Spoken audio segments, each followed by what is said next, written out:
The mist creeps in like a living thing, its tendrils seeping through the cracks in my cabin walls.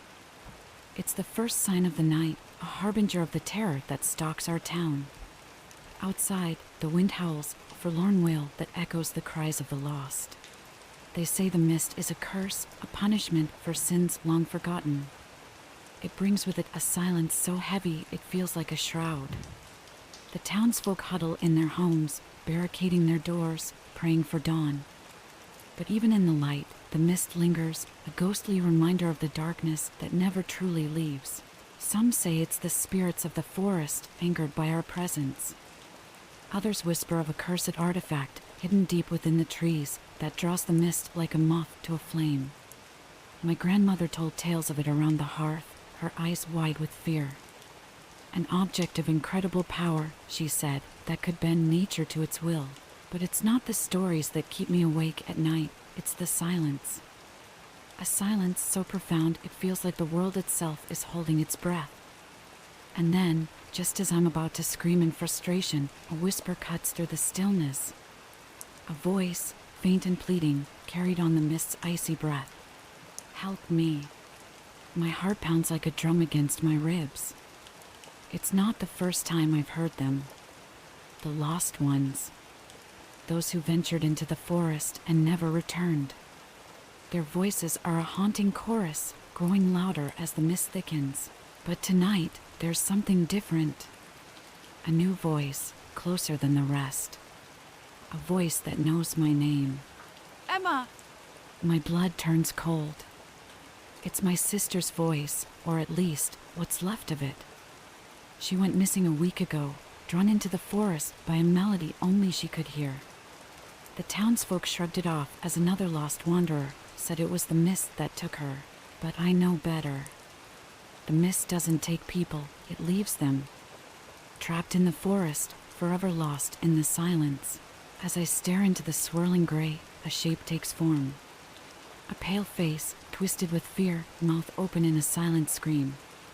It's my sister, or what's left of her. Her eyes meet mine, begging for help, and then she's gone, swallowed by the mist. The silence shatters, replaced by a deafening roar. But it's not the wind, it's the voice of the forest itself. A terrible, guttural howl that shakes the very foundations of the cabin. I clap my hands over my ears, but the sound buries itself deep within my skull. Leave this place, mortal child, it rasps, leave and never return.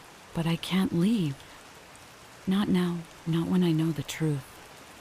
The forest doesn't want us gone, it wants us to suffer. To be consumed by the mist, our voices added to the chorus of the lost. As I crawl towards the door, the floorboards crack like old bones.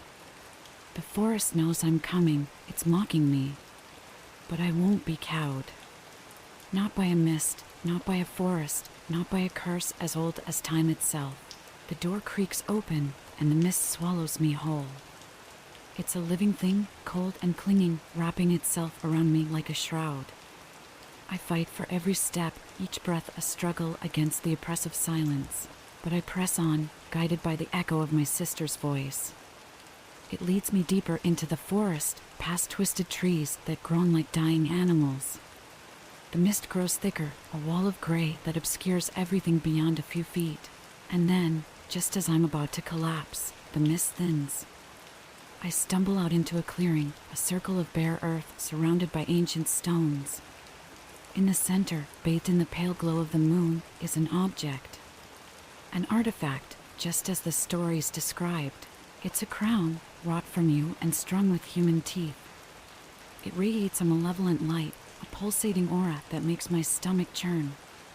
This is the heart of the curse, the source of the forest's hunger. As I approach, the crown hums like a living thing.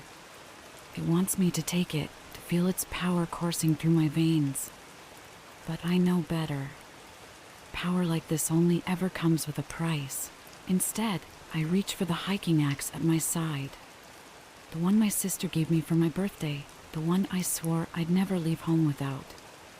With a trembling hand, I raise it high, ready to strike.